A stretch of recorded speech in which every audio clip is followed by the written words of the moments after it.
Taste the Daily.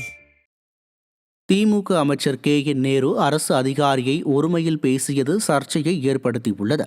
Chennai Kalaivanar அரங்கத்தில் நடைபெற்ற மாநகராட்சிகள், நகராட்சிகள் மற்றும் பேரூராட்சிகளில் செயல்படுத்தப்பட்டு வரும் வளர்ச்சிப் பணிகள் தொடர்பான கூட்டத்தில் பேசிய விடியா திமுக அமைச்சர் நேரு, அரசு அதிகாரி ஒருவரை பார்த்து, நான் பேசும்போது இங்கே பாரு என்றும், இவ்வளவு பேர் முன்னாடி ஏதாச்சும் பேசிட்டா சங்கடமாகிவிடும் என்றும் மிரட்டும் தொனியில் பேசினார். அமைச்சரின் இந்த பேச்சு அதிகாரிகள் மட்டுமல்லாமல் மக்களிடையேயும் சர்ச்சையையும் ஏற்படுத்தியுள்ளது. கோபாலபுரம் குடும்பத்திற்கு கொத்தடிமையாக உள்ள அமைச்சர் நேரு அதிகாரிகளை அடிமைகள் போல் நடத்துவதாக மக்கள் குற்றம் சாட்டுகின்றனர். ஏங்க, உங்களுக்கு என்ன வேணும்? உங்கள் 2 பேரும் தனியாக நீங்கள் அவங்க தான் உங்களை தான் கேட்குறேன். என்ன பேசிகிட்ருக்கீங்க? என்ன வேணும்? அவர் பக்கத்தில் கூப்பிடுங்க. யார்? என்ன வேணும் உங்களுக்கு? என்ன பேசிகிட்ருக்கீங்க? இங்கே கவனிங்க. நீங்கள் அதை விட்டு இங்கே கவனிங்க. என்ன நீங்கள் எந்த ஊர், எந்த இதை பார்க்குறீங்க? இவ்வளோ பேருக்கு முன்னால் தப்பாக ஏதாவது பேசுனா சங்கடப்படுவீங்க.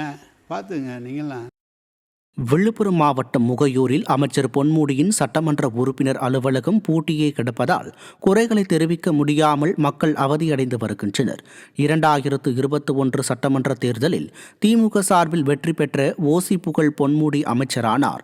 அப்போது புகையூர் வட்டார வளர்ச்சி அலுவலகத்தில் திறக்கப்பட்ட சட்டமன்ற உறுப்பினர் அலுவலகம் உயர்கல்வித்துறை அமைச்சர் என்ற பெயர் பலகையுடன் 4 ஆண்டுகளாக பூட்டியே கிடக்கிறது. இதனால் குறைகளை தெரிவித்து மனு அளிக்க வரும் மக்கள் ஏமாற்றமடைந்து சட்டமன்ற உறுப்பினர் வரவில்லை என்றால் யாரிடம் புகார் அளிப்பது என்று கேள்வி எழுப்புகின்றனர். 4 ஆண்டுகளாக எட்டி பார்க்காத பொன்முடி இனியாவது அலுவலகத்திற்கு வந்து மக்களின் குறைகளை கேட்க வேண்டும் என்று கோரிக்கை வைத்துள்ளனர்.